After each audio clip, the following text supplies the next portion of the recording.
She'll be. And we are live. Here we are in the spoiler room.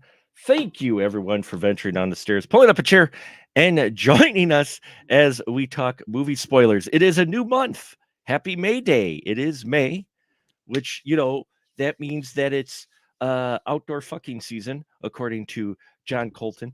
Have you not heard that song before? Really, No. The May song? Oh, No. you got it's quite vulgar, but anyway. I can tell.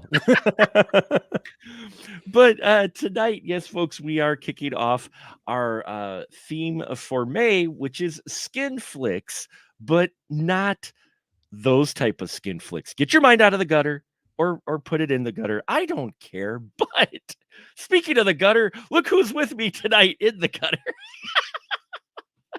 It is none other than the one and only Mr. Ian Simmons. How you doing, Ian? Doing great. We're gonna get to talk about this movie tonight.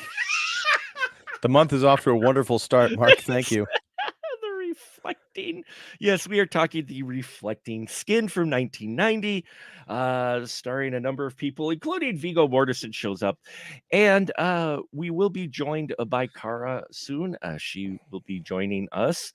So she's going to, and there she is. Look at that. Speak of the devil or the deviless or the. No. Whoa. Well. That's an entrance. Hello, Cara. How are you? Doing okay. Oh, great to have you. Ian did go running scared, so he is still with us tonight after watching tonight's film, which is The Reflecting Skin, as I said, 1990. Yes, all month, folks, we are looking at films that have the word skin in the title. So it's not skin flicks like you think, it's skin flicks with skin in the title, which actually was kind of fun to put together because we have a variety of genres this month that we're going to be covering. Tonight, though, is American Dark Gothic something or other. Horror. That's certainly a way to describe it. Oh, this is going to be interesting. And you know what, Cara, if you wouldn't mind, we will spare Ian. Try to give the synopsis for The Reflecting Skin. Okay. This one is a weird one to describe because I don't want to say it's avant-garde, but it definitely has I don't want to say neo-noir, but there's definitely some, especially with the pervert aspect, some investigative qualities and some surrealism in the fact that it's just there's a lot of weird stuff going on. You don't quite really know exactly what's what. There's a lot of weirdness. It has a lot of dark qualities. I like how it's very open and they let the viewer decide for themselves and piece the story together. And I know that's not much of a synopsis. No, it's set in the 1950s in rural America, even though this is a BBC production. I know. I think I confused Ian more than he probably was watching it. We have a small community, still rural in the 50s, so they're not exactly with the modern times, so to speak. Especially these folks who are not exactly well off, and we have a kid, and it's basically told from his perspective, Seth Dove, and we see a lot of weird crap happening, and he thinks there's a widow who he thinks is a vampire. There's kids disappearing. There's talk of angels. There's a fetus. There's all kinds of wild things going on. And yeah, I'm looking forward to getting the perspective of my viewers because I upon watching this, one of my motivations for watching this, in all honesty, is one of the brothers of my really good friend Jim, who they're kind of like my brothers because I've known them for 30 plus years. Anyway, he saw this film once and he goes, "This film is fucked up," and I'm like, Yeah. and I had never really sat down to watch it. It was one of those where I gotta just see how crazy this. And I never really sat down and watched it. And that's why when we got Under the Skin for this month, I'm like, oh yeah, well we're watching this one. Yeah, Like, I'd say this one definitely crawls under the skin. it's referred to as a dark American Gothic film, which I would say Gothic is kind of fitting, American Gothic type style. But yeah, so Cara, we'll go with you first. We got a little bit of your synopsis there, how you feel about it. Yeah, I slaughtered the intro of your show. No, you did not. You did not at all. But what were your initial feelings with this when the credits rolled? The thing that really got me was because I guess I went into it being too analytical with, okay, the reflecting skin. So I was expecting symbology with skin. So I was expecting to figure out, okay, well, how does the title make sense? So the first thing I noticed is, okay, well, we've got the frog's glistening skin. Mm-hmm. And I kind of figured what they were going to do with that straw. But then as soon as I saw the, oh darn, I forget what it's called. I should know what it's called. The toy that they used to explode the frog. Oh, the slingshot. Slingshot. Yeah, I can't believe I forgot what it was called. No, that's okay. But as soon as I saw that, my first thought was, oh no. And I was tweeting about this. All my notes are over there. I don't have them with me. But my first thought was, especially as I was watching it, I'm like, this movie is full of a bunch of oh no moments. And as I was watching it, I kind of came to realize, I'm like, that's foreshadowing the fact that the woman was attacked at the beginning of the film, and I didn't realize, oh, okay. Mm-hmm. Yeah, she's pranked and attacked, but covered in frog's blood. Which, yeah, that what a way to open a movie is a woman gets covered in frog's blood from a prank where they blow up this huge frog and explode it on someone, and then it just gets weirder from Yeah, especially what was it, that one scene with I guess it was the women, they were praying over that pigeon, the dead pigeon. Oh yeah, the two twins who made by making bird noises with the dead pigeon for just whatever reason. Ian, you don't hate me for us watching this, do you? No, I think you guys both missed what this movie actually is. It's a meta film. Mm-hmm. It starts off as a body swap comedy, where Terrence Malick and Tommy Wiseau switch places, and then the main occupying body gets hit by a truck, and that spirit takes over David Lynch the night before he begins filming Twin Peaks. And this is the movie that came out of that whole scenario. I was going to say that it's like Terrence Malick and David Lynch morphed into one another, and they got drunk one night and decided to write this movie. Right, but then you have to throw in the Wiseau angle, because the acting is, aside from Lindsay Duncan, who is a treasure. I mean, not even Viggo Mortensen comes out of this thing unscathed. I mean, he does all right, but there are things that he's called upon to do, and ways that he's called upon to do them that I was embarrassed watching him. I thought he was a doo-doo in this movie.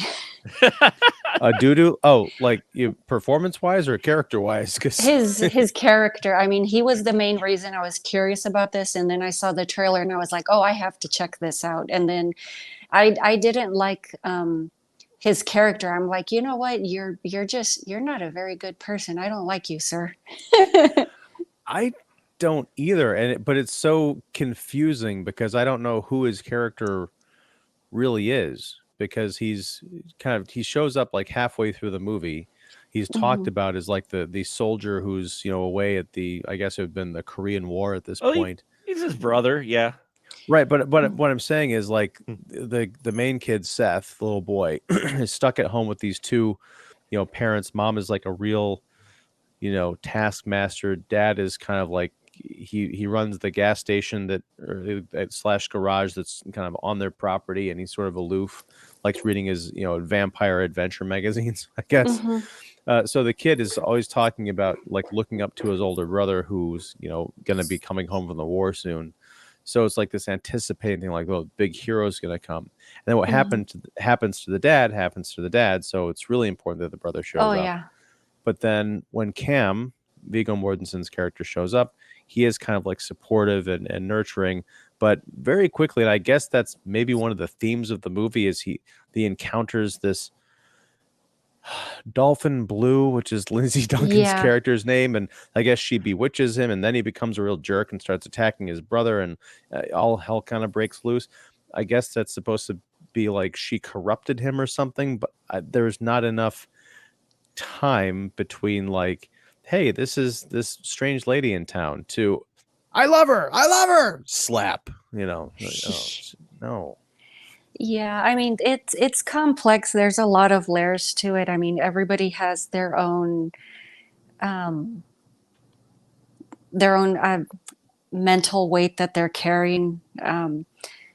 But the conclusion I came to, just really quick, if I can digress, in regards to the film's title, is the conclusion I came to is there's really no symbology to the skin itself. I'm like, the conclusion I came to is, I'm like, oh, the reflecting skin. I'm like, well, duh, it's recall, it's memory. It's kind of like, it all comes down to, it's kind of like, well, to reflect. I mean, like, especially that one scene with, was it, Dolphin Blue. I don't know why her name is so odd to me, but where she's talking about her husband and she pulls out that keepsake box. And I was just so impressed with that scene. And even just before the whole thing got really intense, what was it, that little boy Sam, the way he was lined up with in that scene, in that seat before she hands him the harpoon, and he's lined up right with the shark's jaw. And I'm like, oh wow, there's sharks in the water. Like, he was just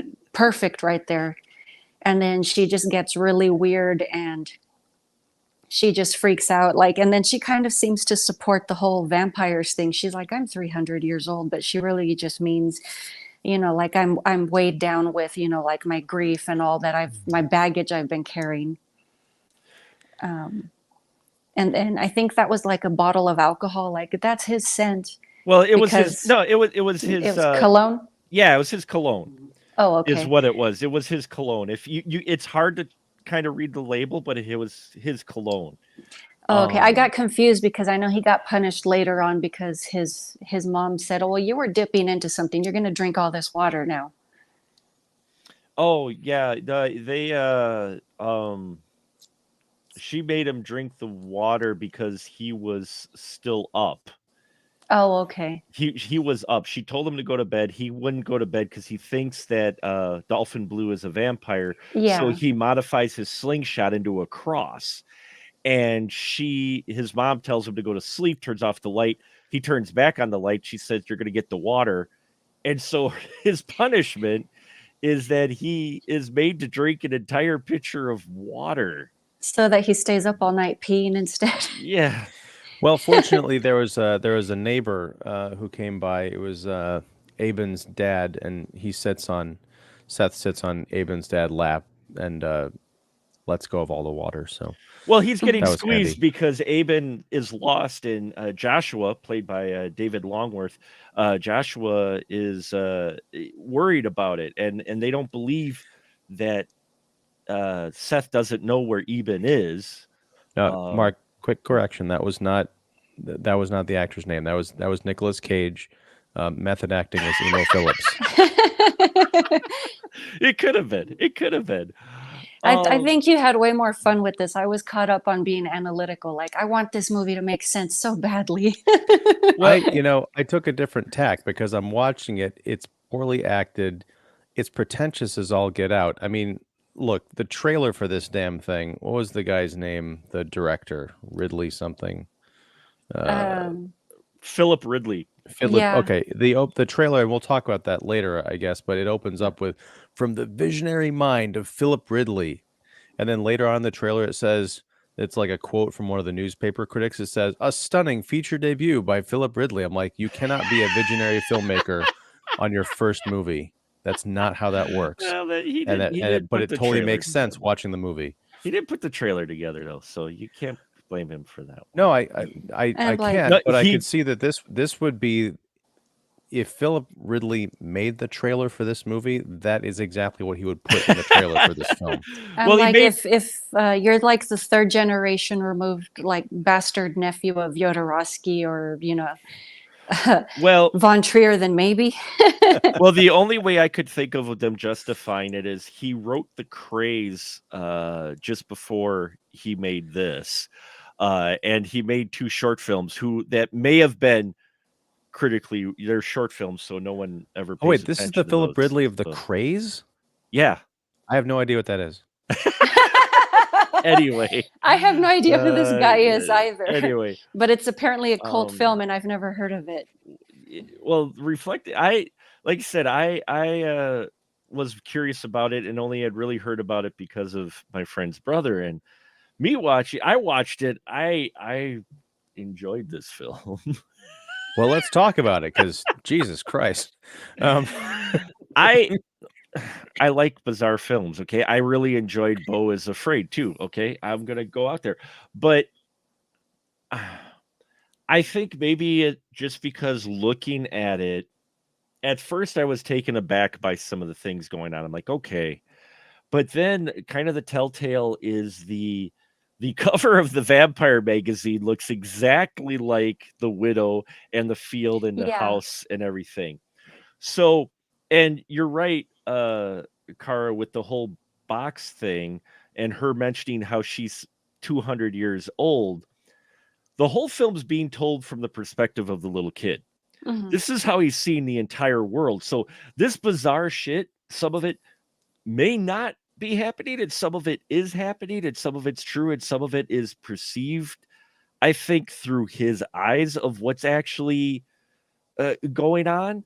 As far as the weirder stuff, like the vampire stuff, because what happens with Cam, and and we're going to jump around, folks, a bit here, but with Cam, he talks about how he's in love with her right away, which he's just back from the military. Dolphin Blue, kind of shows interest, so maybe that's kind of the attraction. This is also a guy who came back from the war, and he is different. His brother notices it. Plus, he Mhm. doesn't exactly want to deal with his family drama, and you have this, this woman showing affection, more affection than he may have gotten from home originally. But in any case, they talk about how his hair's falling out, and how he's looking sick, and how the kid thinks it's the vampire when it's not. It's not. It's because he was part of the nuclear testing in the 50s out on the Pretty Islands, as his mom talked about, and he suffered from radiation poisoning, is what he's actually doing. So I kind of like that, how the kid perceived it as vampire. And if you take it literally, you go, oh, maybe she is a vampire. But then you think about it like, no, he was talking about being out in, like, literally fallout from like dancing in the ashes and making snowballs in the radioactive ashes. Well, and that's actually where the title of the movie comes from, The Reflecting Mhm. Skin, is because he describes there's the photograph of the man holding the child, Child, yeah. the little Japanese boy, and he's describing his skin, how you could see yourself in it, Mhm. which I don't know what the hell that means. See, now I just feel so silly because I was trying so hard to understand, and you're right. They did explain that, and now I'm like, duh. No, I mean that's the frustrating thing about this, is they have a really solid potential for a spooky coming of age rural Mhm. drama, but they get mixed up with the director crawling so far up his own ass that he he can't see anything anymore. Because I like what you're saying, Mark. I think it would have been a great sort of gothic, almost like a take on Rear Window or Fright Night. This kid starts to think that, the new neighbor lady up the road is a vampire because dad's, reads all these magazines, gets ideas in his head. Brother comes home from the war. He thinks he's being, becoming a familiar of the vampire or something, but it's because of all the atrocities that he went through that he's not even fully aware of. There's a really strong story there, and I hope someone makes that movie someday. But then we get caught up with, there's a dead boy in the well, and there's a car full of greasers that looks straight out of, sometimes they come back. They've got the two kids running around in a field draped in the American flag in two separate unrelated incidents. All I'm thinking is, as Dennis Leary once said about REM's Shiny Happy People, pull that bus over to the side of the Pretentiousness Turnpike. I want all the shiny people over here and the happy people over here. What was that? The No Cure for Cancer stand-up routine. Yes. Yeah. I love that one. But yeah, I mean, that's the thing is like the movie, it's also like 9 times quirkier than it has to be. You've got the sheriff who is mentioned, and then when you finally see him, he's got a prosthetic hand. I love him. He's got his hand was, I can't remember what he was. I've got it written down. It was a giant turtle ate his hand. A snapping turtle ate his hand. Oh yeah. Yes. A hornet took out his eye, and something else like a dog bit off his ear. I'm like, no, stop. Yes, the dog chewed off his ear. Yeah, you had that right. Wasp took his eye. And what does wife do to him? Well, but it's all so he could have this cute line like, I've been a sheriff for 30 years and I've never had this much trouble with people. I'm like, oh, stop. Well, you obviously keep pinning the wrong crime on the wrong person too. Yeah. Well, they suspect Dad because Dad is a closet homosexual. Because apparently he was walked in on by a when he was with a young man. Well, I don't know about the young man part because they specifically refer to him as a boy, and then they quickly kind of change the subject. And they call him say he was 17. So, but yeah, but that's homophobia. The whole he doesn't understand. But then he's asking the boy like, well, have you ever been touched in places? And obviously the little boy is naive and he's like, well, what do you mean, the kitchen? And he's like, no, in places. And he grabs the little boy himself. And I'm like, you just turned yourself into a deviant. I thought about that too when he points. They don't. It's off camera, but he did something. And you're just like, dude, no, there's other ways you could describe that. You don't have to. I mean, yeah, you could have just said, in your Johnson or something. Well, yeah, I mean, but then we would have been robbed of that lovely "Who's on First" routine. Like, what do you mean in the kitchen? Yeah. I mean, what got me more is like the little boy was so nonchalant about it, and instead of just like no change of expression in his face, he didn't seem startled. He didn't jump back. He didn't hop up like Mister, what's wrong with you? He's just like, no, he's never done that before. He just walks off like, huh. This honestly is a movie that it's probably not the way the director took it, but after watching it, I'm like, wow, this is an origin story for a serial killer, because that's what Seth. By the end of this, Seth is, they talk about angels at one point. Where they say that an angel dies every time you make your mom cry. Yeah. And I like that. I make my mom cry all the time. Sometimes she looks at me and she starts crying. Well, yeah, I mean, you do kind of feel for Seth because his mom has had at least one break at some point. And the dad, on the other hand, tries to play things off as just like, okay, whatever. He's not even really fazed by her usually until she starts getting abusive on him. And then he goes out and sets himself on fire in front of Seth. Oh yeah. Seth finds the dead boy. This kid he's going to be a serial killer when he grows up. Well, I mean, that's the thing about the dad, with the gas pump and everything. I mean, he's sucking on that nozzle. I mean, that's the thing is like the filmmakers. I don't know what Mr. Ridley was trying to accomplish, but I mean, there was just something very weird about that. I was thinking about Zoolander, but that's not fair. But also, it's Blue supposed to Steel. be. Oh yeah, well, Blue Steel. It's not just a look, but Yeah.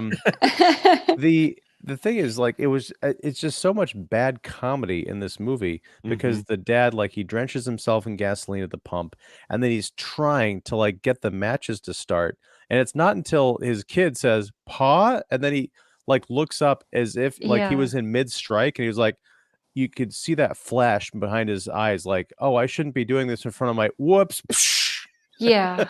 But then you get like visually this thing is nonpareil. I mean like that whole bit with the gas station garage on fire and the people standing in front of it, it looked like something out of There Will Be Blood. I mean Yeah. it's gorgeous and I just wondered like how the hell they pulled all that off. Like this production design in this movie is insane for this little indie feature.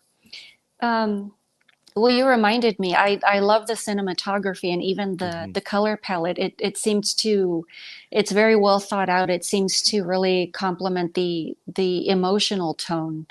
Like it just really, I don't want to say it sets the scene, but it I don't know, like psychologically complimentary. I don't know if it sounds like I just shoved my head up my own rear also, but Say hi to Philip Ridley for me. I'm sure you'll see him up there. I don't think there's room for me up in his own.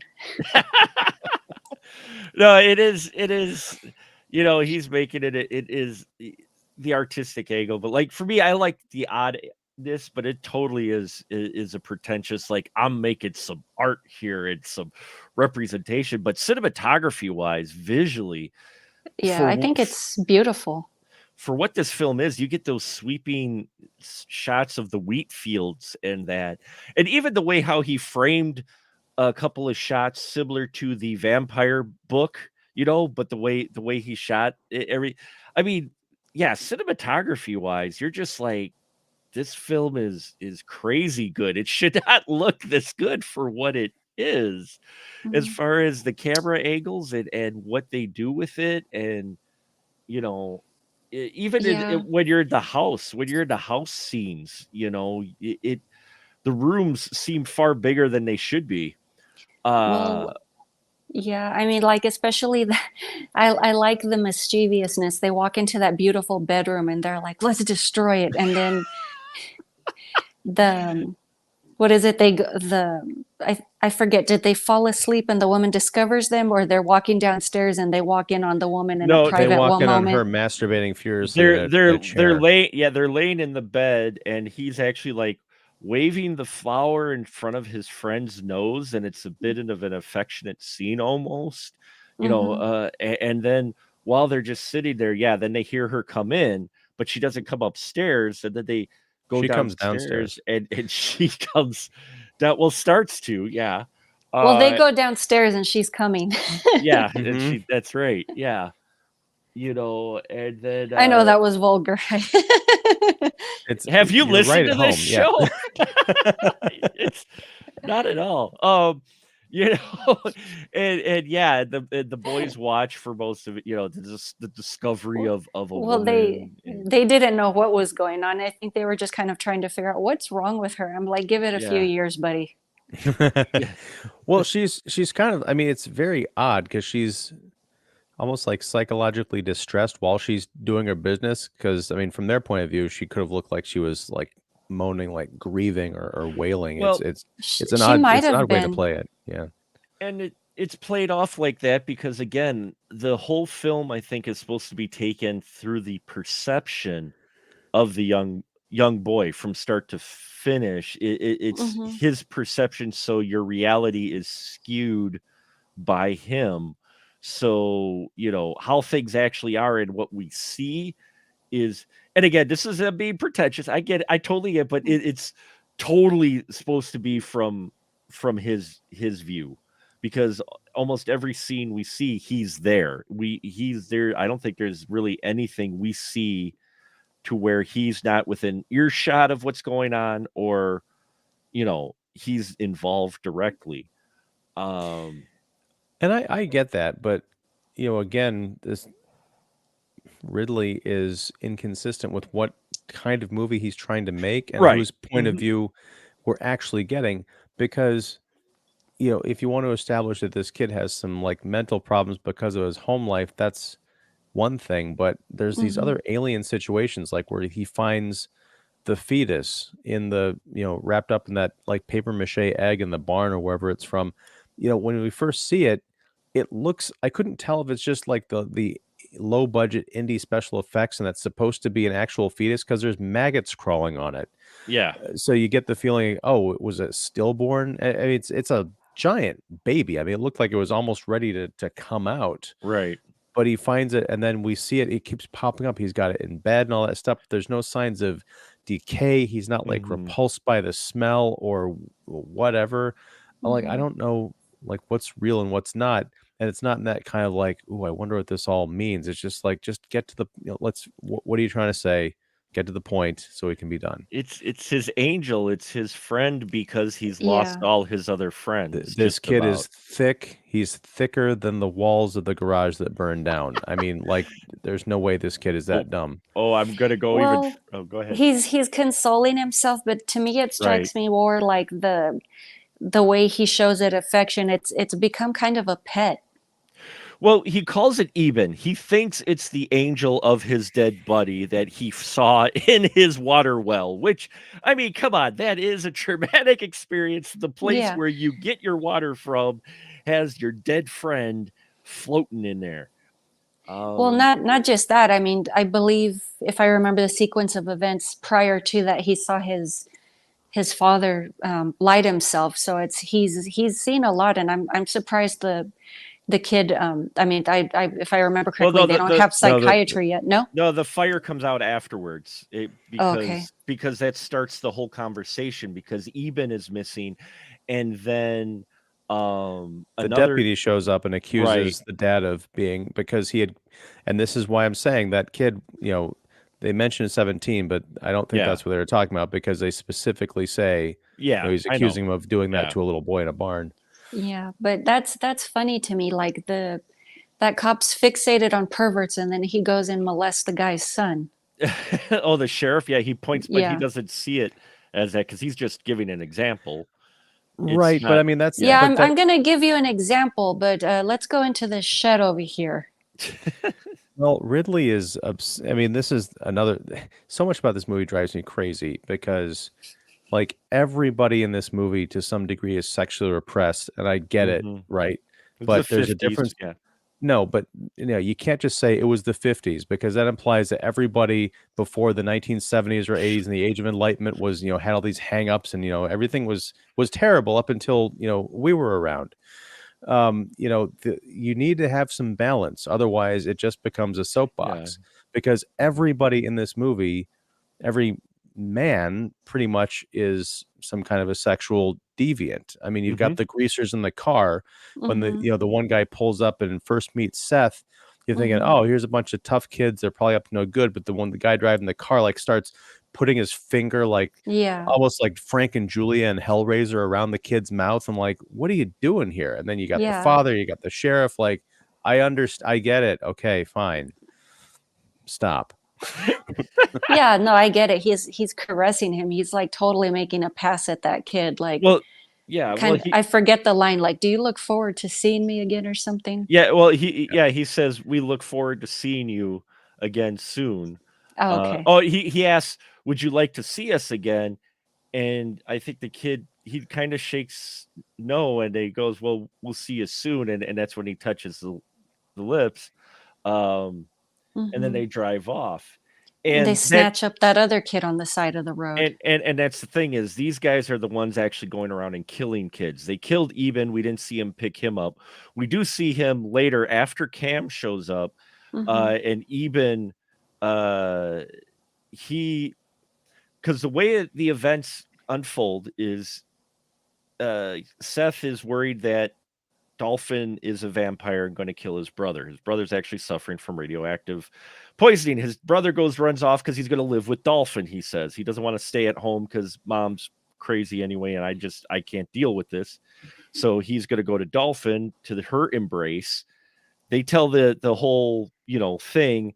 They kiss. He thinks Dolphin's sucking the life out of his brother, who, by the way, had scars on his back like an angel. If you didn't notice, there's scars where there would be angel wings. Anyway, then he runs out, and that's where he sees his buddy in the flag that he had dropped that was Cam's, and that's when he's picked up by the greasers, and that's where he gets the idea for the greasers to get Dolphin near the end, and why Dolphin shows up dead, because that way he eliminates Dolphin and gets to have his brother back.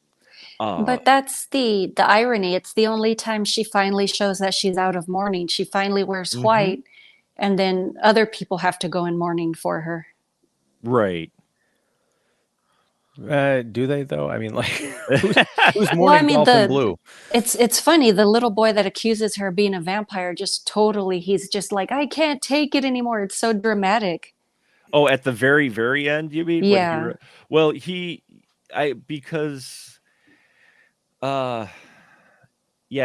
Him running off at the very end in the whole dramatic yelling scene.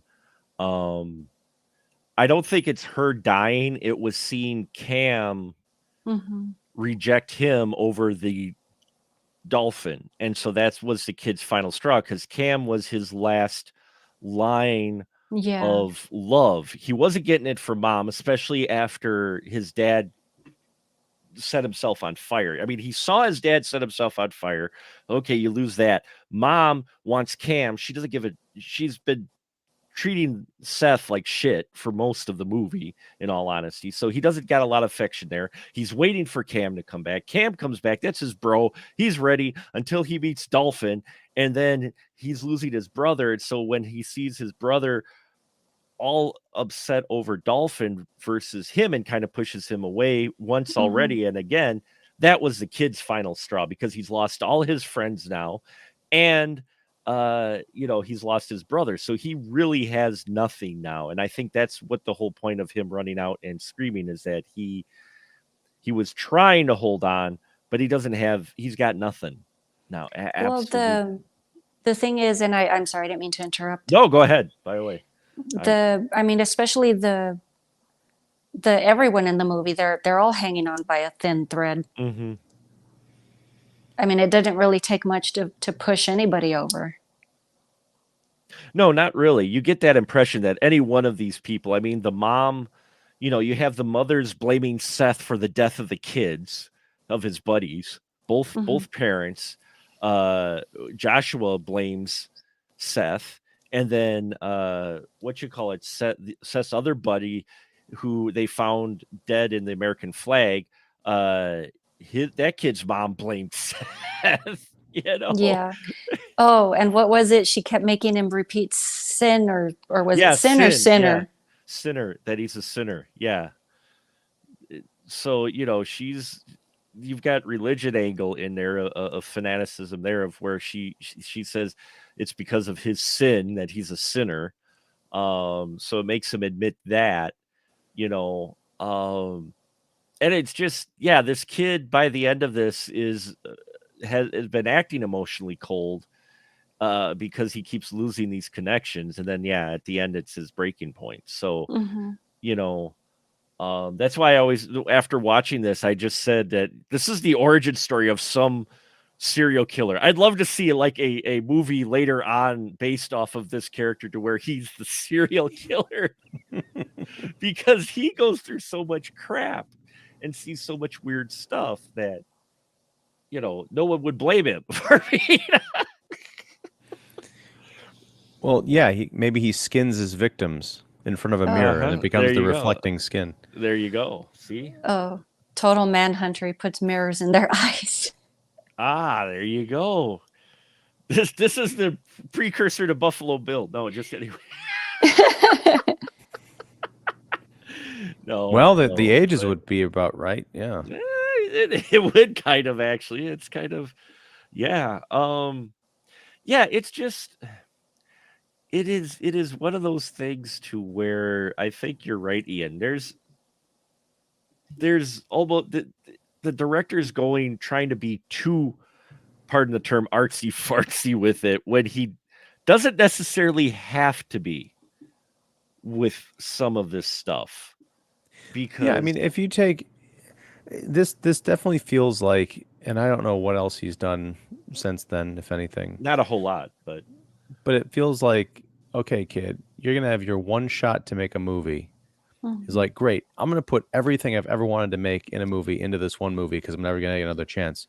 I understand the instinct, but it's a dangerous one, because yeah, there's a really solid movie in here, but it just gets blocked out by these themes and these other ideas and not that great of acting. I mean, he could have taken all of his literal, like, the stuff that should have been subtext, and he turns it into text, like with the American flag and all this other kind of stuff that's supposed to, but it represents oppression and suppression in the 50s and rural America and religion and all that stuff. A, that's hack. And B, if you want to tell that story, tell the story. Don't show us, because I've seen that ad nauseum. Even by 1990, I was sick of it, and I was only 13 when this movie came out. But if he had just had those gorgeous, Paul Thomas Anderson visuals and a solid story about a kid who thinks his rural new neighbor is a vampire, his older brother is coming back from the war and he's concerned about him, I think that would have been fine. A great movie. I agree. There is too much going on, and I think that's part of the confusion. I was trying so hard to figure this thing out, and I'm like, what does all of this mean? What's this movie about? Well, I mean, because everything's set up with the meaning, especially even with the greasers, basically are being the Grim Reapers. I mean, they drive around in a black car. They're all dressed in black. It's shiny, and they're the reason. Even though you never get the full evidence, you're able to put it together, especially near the end, that they're the ones killing people, and no one suspects these guys. The worst cops in the world, that these guys have been driving around and they don't even question the greasers. What? Well, yeah, I got that when they snatched up the kid on the side of the road. I'm like, oh, it's you. I'm like, you're the perverts. Right. They're the actual perverts are the ones that nobody questions or pays attention to. Yeah. What do you call it? The ostracized. Right. No one actually pays attention to your deadbeats. Those guys, they're driving around and nobody suspects them, but by God, it's got to be the dad who is out in the middle of nowhere. He's the one killing the kids, or, the kids' best friends are the ones that are behind it. And it's like, what about the creepy guys driving around in the black car all day? Well, I mean, you could have even, if you wanted to have like a B plot, those kids were supposed to be like teenagers. Draw the connection between the father and that indiscretion in the barn, perhaps being one of those kids in the car. I don't know exactly what that connection would be, but perhaps the dad is like, warning Seth to stay away from those kids, or you guys, home is where the heart is, because it's a big scary world out there and people driving around, snatching up kids. I mean, this came out in 1990, so we're a few years away from the kidnapping craze, but that was definitely a thing in the 80s. So yeah, I don't know. Again, I feel like there's a lot of stuff that he was trying to comment on, or at least talk about. I just don't know what he's trying to say. Well, that's why I was grasping straws at that shark jaw and the whole sharks in the water symbology. No, I mean, that symbology is there, and also the kid taking the harpoon with him home as a protective thing. I mean, you're right. It's overload of symbology.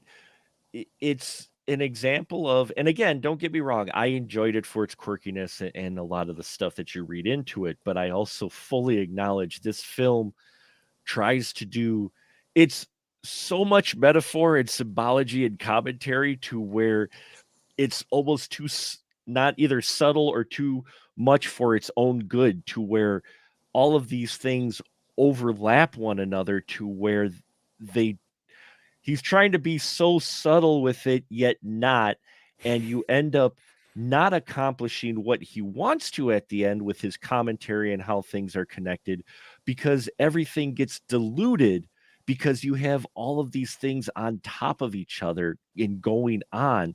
This would almost work as more of an anthology type of movie, to where Yes. you had Mhm. each one of these stories their own thing, like a chapter in this kid's life. So you complete the whole story with the dolphin and the brother.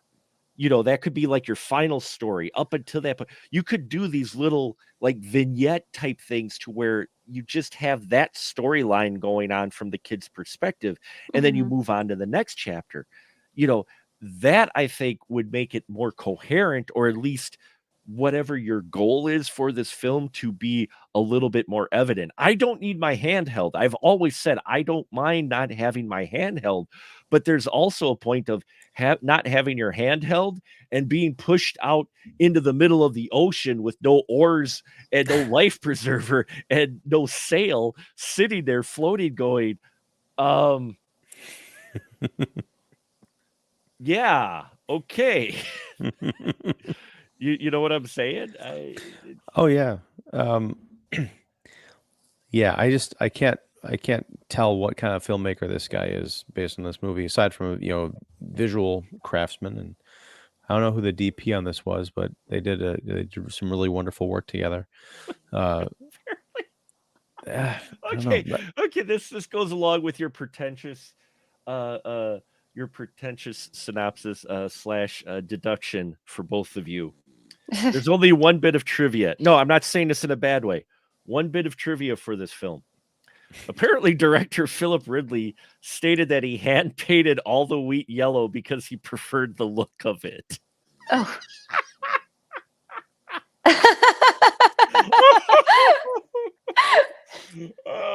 Okay, so that's a capital P in the pretentious column.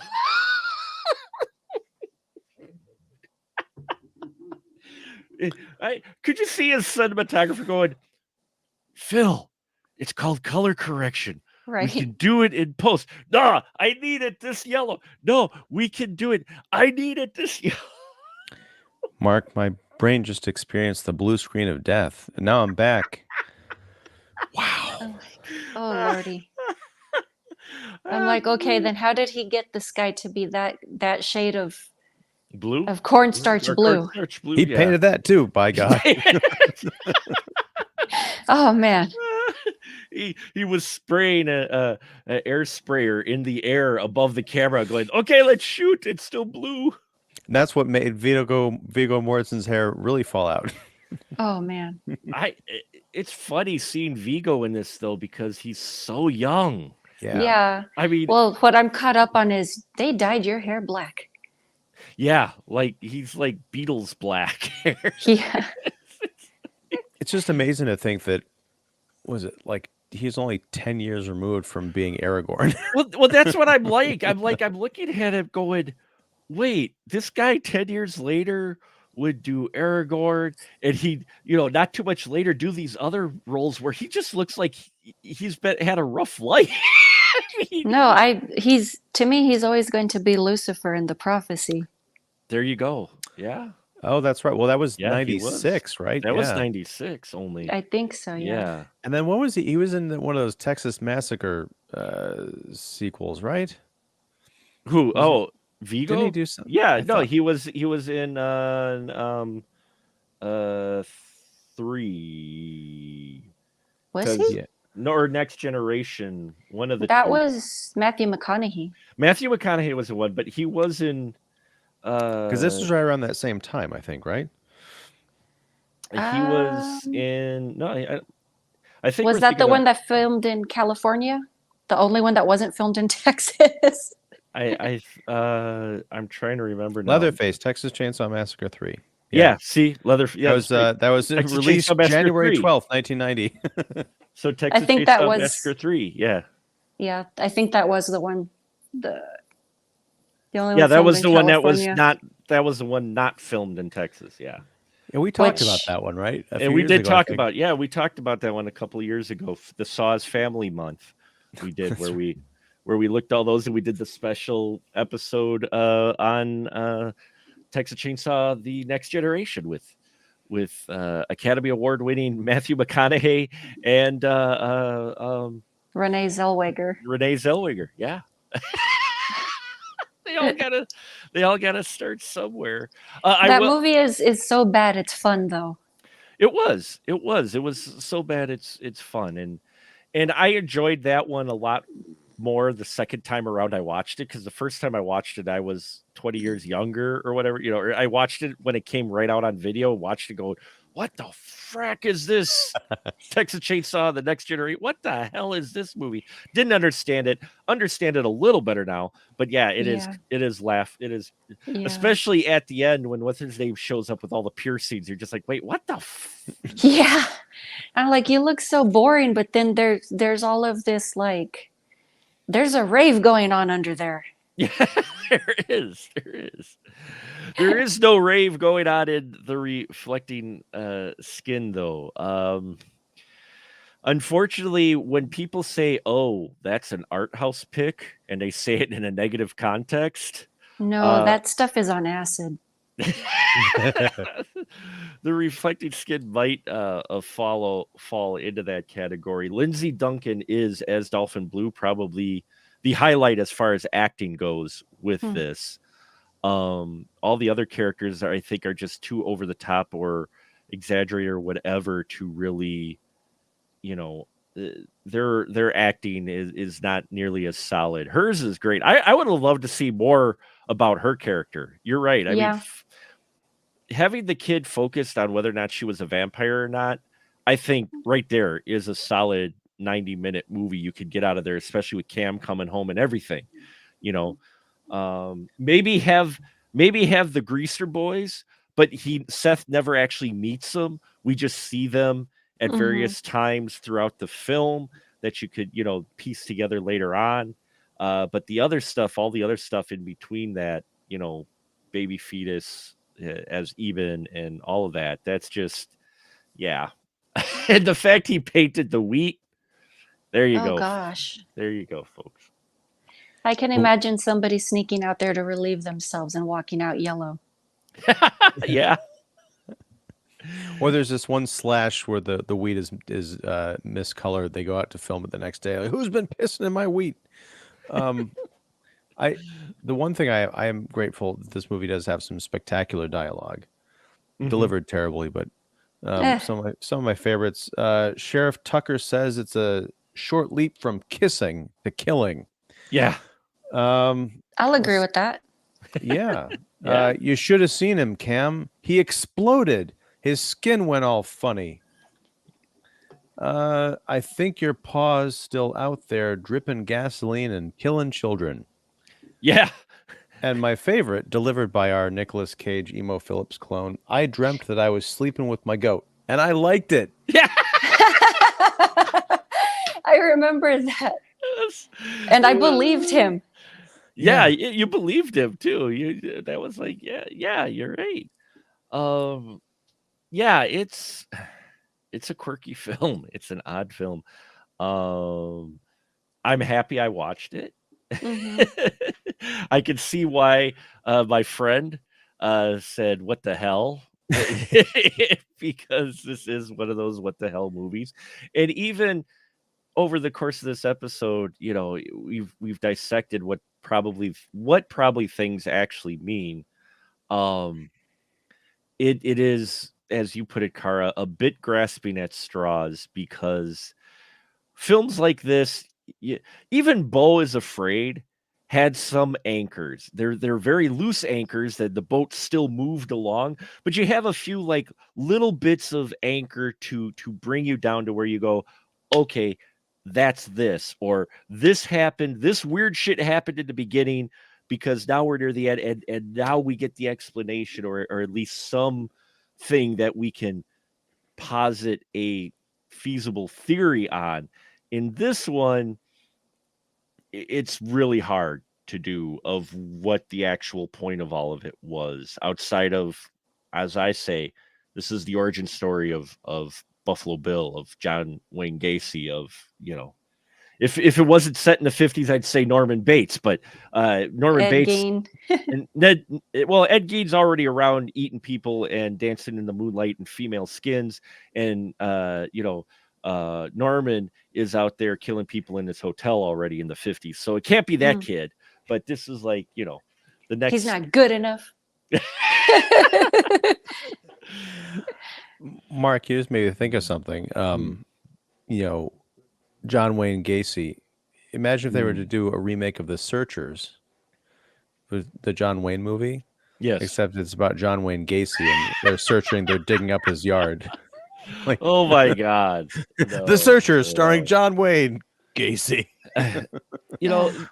The only other thing I could think of is being a BBC production, which blew my mind when that popped up on the movie. I'm like, wait, this is a BBC production, and it's supposed to be like this American Gothic type tale, and it's being produced.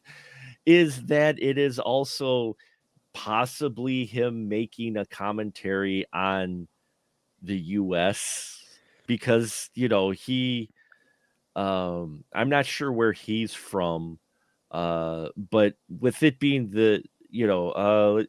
he's from London.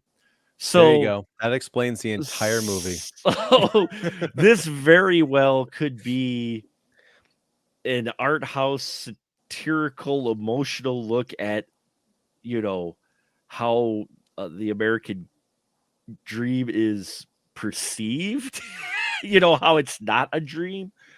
I mean, I'm probably about to get beaten with a hat, but I don't consider this art house. No, I'm saying when people say it, it's got all the elements that when you hear people say, "Oh, it's an art house pick," you could see it because it's got all the little bits to it. But I don't know. It's presented by BBC Films, put out British Screen Productions. Mm-hmm. It's someone over the pond making an American film, a Gothic American film. So I'm wondering if something else is trying to be said there too, with the perspective, because he wrote it as well. Yeah, it all makes sense now. I mean, I'm just imagining It someone at makes the less BBC. sense. Well, no, I think I just imagine like someone at the BBC saying, "Oh, Philip Ridley, we want you to make a movie about America. I've never been there. I got some ideas, read some papers. I'm like, 1950s. It's sexism and racism and religion and American flags. Oi!" It's kind of like I imagine someone making a movie about Chicago, and it features the Blues Brothers fighting Al Capone in a pizza parlor. Oh fuck! I want to see that movie now. Damn it! Well, I do too. Well, you forgot machine guns and what is it, booze? Well, the Al Capone. It's the Al implied, Capone. It's implied. Yeah. Unlike Mr. Ridley, I'm not going to hit you over the head with the symbology. Damn it! But it's I'm okay curious, because Kara, they get saved by the Chicago Bears. So there you go. They can't save anything. Anyway, Kara, I'm curious. Why don't you? I'm not going to beat you over the head with a hat. I'm just curious. Why don't you consider this to be an art house? What do you consider to be an art house movie, and why is this not one of them? I mean, I mean, to me, darn it, I'm so tongue tied. It's just this damn thing makes no sense to me. Yeah. I mean, it has the symbology. I mean, it has like like all the great colors and everything. It's just I'm stuck on what the hell is going on.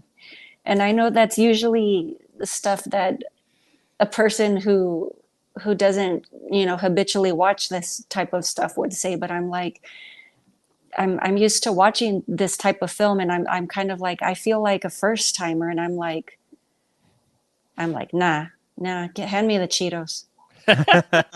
Well, and that's okay, because I do consider this to be an art house film, but it's only because there's essentially two camps. There's like the mainstream cinema, and then there's the stuff that you have to be on a completely different wavelength, and that's what we consider the art house, like the stuff that isn't going to sell that popcorn. But I think what you're picking up on, Kara, is you watch a lot of movies that do have a lot of symbolism and a different pace and a different voice and attitude. But if you open yourself up to it, it can make sense. I think your bullshit detector is going off watching this movie, being like, it wants to be those things, but it's really kind of not. And I think that because I struggle with that too. I'm like, am I just not getting it? I think I got it. It's just not very good. Yeah, I No- mean, I tried so hard to make sense of this, and I'm like, I was looking at the symbology, and like I said, I was like, okay, what are the different meanings of the film title? And I mean, like for example, like The Lighthouse, I loved that, but this, I'm like, I'm trying so hard, and then I'm like, okay, maybe I'm trying too hard. I'm like, No, okay, let me look at it a different way, and I'm like, this movie's broken. it and I don't know anything from Adam. You folks are far better versed than myself, but what I think we have here is someone who was trying to make a film that was beyond their initial skill set because they didn't have enough experience. I think if he makes this later, when he gets a few more films under his belt or something, so he can get, because he's an author too, which explains a bit as well. He's an artist and an author, a published author, before he is a filmmaker. So there is difference between telling your story through filmmaking and telling your story through book, Mhm. namely because you can get a lot more of that internalization. Mhm. This is missing a lot of internalization, I think, of the characters that you're supposed to pick up on, but you're not presented with. So what you get is just this menagerie of weird American Gothic dark visions, and you're missing the internal stuff to where if you're reading this, it's probably all in there. What's running through the kid's mind? What's running through, you know what I'm saying? You're missing that angle, and I think that's what's missing with this. So at the end, yeah, you're left at the end going, what was the point of that, really?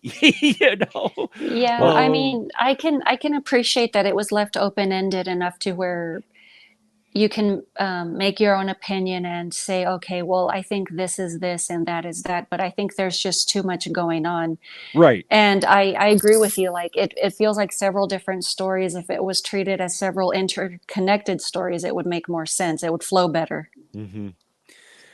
Yeah, I found out like this is a movie I would definitely watch again with the sound off because I would love to watch it again and not necessarily like have Right. to listen to the Mhm. story or the acting. But there is a Blu-ray. Mhm. The Blu-ray does have an audio commentary by Mr. Ridley, and I'm at Uh-oh. once tempted to buy it so I can listen to it, and on the other hand, I'm tempted to buy all the copies so I can destroy them, so that no one has to listen to this guy explain his work ever. The commentary is probably nothing but smooching sounds. I suspect the commentary is him describing what he was going into with each scene. Oh. And that's why it's a 6-hour Yeah. commentary on an hour-and-a-half movie. Oh, Yeah, gosh. So No, I'm making that up, but I he's wouldn't be making that surprised. shit up. Oh, I believed you. So, so we'll wrap it up here. Reflecting Skid, not a hit for most, but before we do that, I They mean, I would watch- give it a second chance. I mean, it feels like a movie that should be watched more than once. That's fair, yeah. I would give it a second chance, but we're going to our section now of the trailer. The trailer we get, my fine fellow crew members here watch the trailer. So Ian, we'll start with you. Was the trailer truth or was it trailer trash? It's see, I got to put myself in the mindset of someone watching this trailer in 1990 because it's kind of true, Mm-hmm. but only because, as I mentioned before, it opens. This is what was so frustrating, and I kind of share some of Kara's frustration. Is after this movie is over, like, who would ever pay attention to that piece of shit? And then I put on the trailer, and it's like revolutionary filmmaking from The Guardian. You know, the new Rolling Stone calls it, you know, an amazing first Yeah. ever. Like, it's got all these prestigious, you know, like Sight and Sound, I think, Mm-hmm. praised it. I'm like, Yeah. what the hell?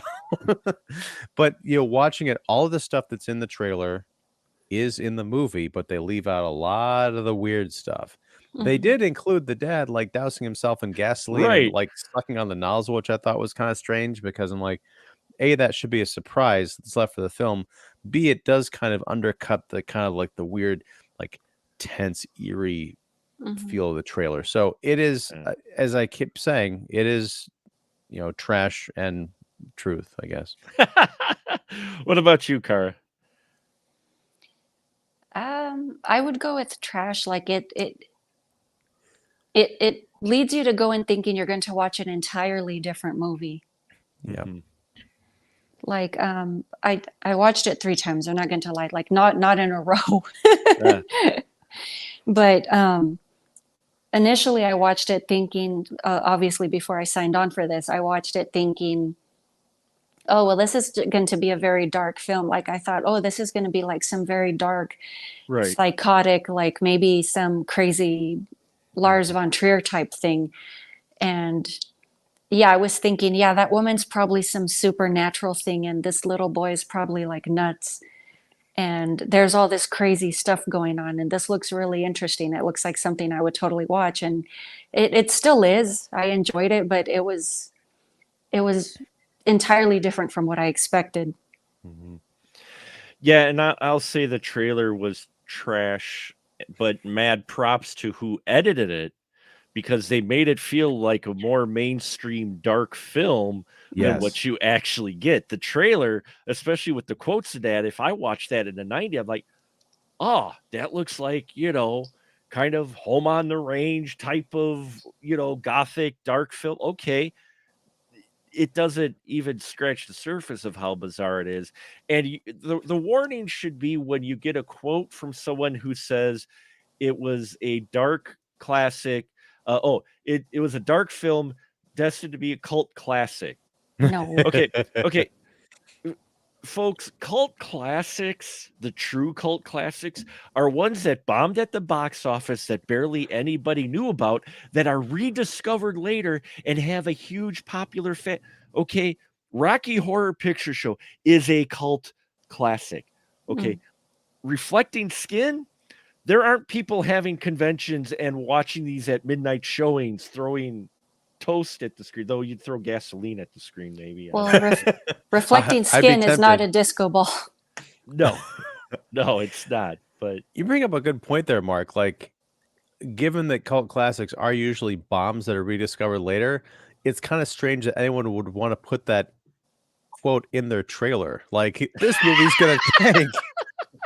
Hmm. yeah, I never understood. I never understood that. And when people say this is a modern cult class, I'm like, it's just been out a week. You get those other comments too. Like, it's like, give it some time before you start calling it a cult classic. Let it marinate for a while, or get I lost in get the obscurity. impression that maybe either the director or the studio pushed for that. Like we have to move this thing, like Mhm. encourage people, like get them excited. And the movie that they pitch you in the trailer, I'm like, yeah, I wanted to watch that. I have no idea what I saw. Well, I think it also might be like kind of a psychological ploy, Mhm. because I could see seeing that trailer with all the praise from those notable like critical outlets and watching this movie and kind of thinking, what the hell am I watching? Oh, well, maybe I just gotta get through the entire thing and it'll eventually all make sense because all these Yeah. people are telling me how smart this is. Maybe I gotta settle in and pay closer attention. Kind of like what you were doing, Car, with trying to like grasp onto any bit of meaning that's like, pinballing around the frame. Yeah, it's almost a ploy. Like, this isn't a bad movie, you just don't get it, or you've got to really pay attention while you're watching it in order to get it. And it's only after they've got your money and you're walking out to the parking lot be like, I think that was kind of bad. Yeah, it's kind of like that's one of those things like when you've got yellow diarrhea seeping out the diaper and down the legs. Wow. That's a very specific reference, and I appreciate that. Wow. Being a father of two boys, I've seen that in person. Hopefully not recently though. No, not since they were babies, but I've witnessed that, and it's yeah. So I'm there, like, I've never had kids, but I always come right back around to the duty references. the duty reference. Well, yeah. I have pets. That's good enough. I'm potty training a beagle still. Oh. Ooh. Yeah. That's like potty training a kid. So yeah, I can feel that. I'm like, please go on the mat. I'm like, I was so ready to brag on you, and no, there's something in the middle of the living room. Oh, so close. And that's what this movie is. It's so close. Yet I so thi- far away. I couldn't help It it. is. Well, it's one of those things where for my final thought, I can't say I don't want to say it's like a bad film necessarily. It's just it's there. It gives you a lot of obscure references. It wants to be David Lynchian, but not quite there. It wants to have a lot of subtext. It's kind of there. It's just, yeah, he's either trying to do too much at once or trying to be so subtle that you catch nothing. Because that can happen to where they're trying to be like so like ooh that you're like I need at least this crumb. I don't need to hold my hand, but give me a hook my pinky or something. Okay, you don't have to hold my hand completely, but Well, I agree with Ian. It should have had more of a defined subplot. And I think that would have really helped it instead of just shoving everything up into the main storyline, because I think right. that's where all of the confusion is. It is. There's like three really good stories, and they just shouldn't have been layered together on Yeah. top of one another. So there you have it, folks. The Reflecting Skin, our first skin flick of the month. Thank you for our live viewers who tuned in to our live show. Yeah. And Don't tip it. don't. And now this is where I give my wonderful folks their license to shill. Their channels are both growing by leaps and bounds, and this is their chance to have the floor and plug their stuff. So Kara, please, ladies first, the floor is yours. Shill away.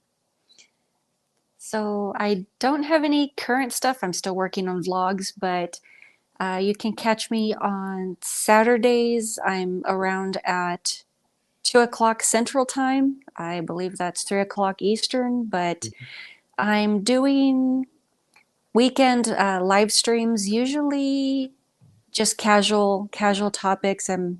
But if anybody just wants to hang around and chill out, I usually just have those announced by early to midweek, but that would be at YouTube channel Horror Retrospective. So always looking forward to meeting new people if anybody wants to stop by. Very cool. And Ian, shill away as well, sir. License to shill is yours. All right. I'm Ian Simmons. I run Kicking the Seat, which you can find at kickseat.com.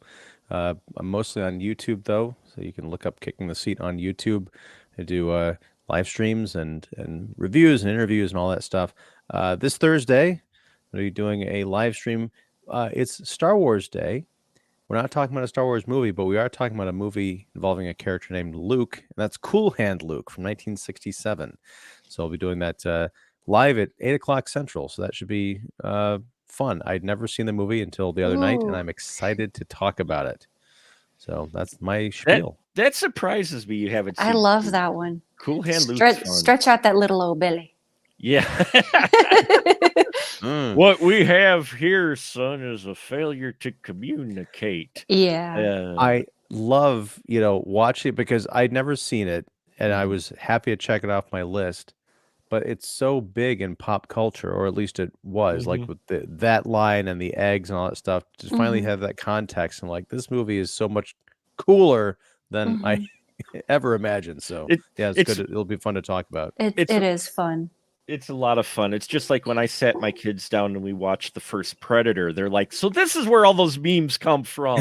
Like, "Ow, of course it is. What's wrong with you?" Into the Back in chopper. my day, we just used to say, "Oh, that's where that line comes Yeah, from." that's right. That's right. I have no idea why my southern accent just got thicker. That's okay. And as far as my stuff goes, specialmarkproductions.com. After you visit their wonderful stuff, if you're interested at all, we've got a lot of content I've been putting out lately. I got interviews with David Lipper, who recently is coming. His film's coming out within the next week, called Curse of Wolf Mountain. And we got a chance to talk to him about his career. He started out in sitcoms, child actor. He was DJ's boyfriend, Viper, I believe his name was. He was in like 4 episodes, and he's been in acting ever since, and has grown to being director, producer, all of this. So Of Full House, you mentioned Yes, the oh, DJ's sorry. boyfriend. sorry, DJ's Like, what? boyfriend Yeah. of Full House. But he only my works in apologies. 4s. Yeah. But yes, of Full House. And then so I got to interview him, got to interview the director of Hunt Club. She was very interesting to talk to, and her ambassadorship with bringing awareness to human trafficking. We also got interviews with the creators of The Headmistress, which Wisconsin Horror represent, some guys who filmed literally in my old childhood stomping grounds. It was great to learn. And it just came out on streaming, Spaceboars: The Quest for Deep Star. I got a chance to interview the director and writer of that film that just hit VOD now, a sci-fi indie film that's a lot of fun. All of those are on the Spoiler Room channel, and hopefully within the next week will be up on YouTube as well. So now that I've put you all to sleep, thank you so much for tuning in. As always, our live audience, our folks out there, we appreciate the support. Please subscribe to our channel so you don't miss all the great content we've got coming, especially for Skin Flicks Month. We got some interesting movies coming up. So until then, folks, we'll just say a good night, everyone. Good night. Good night.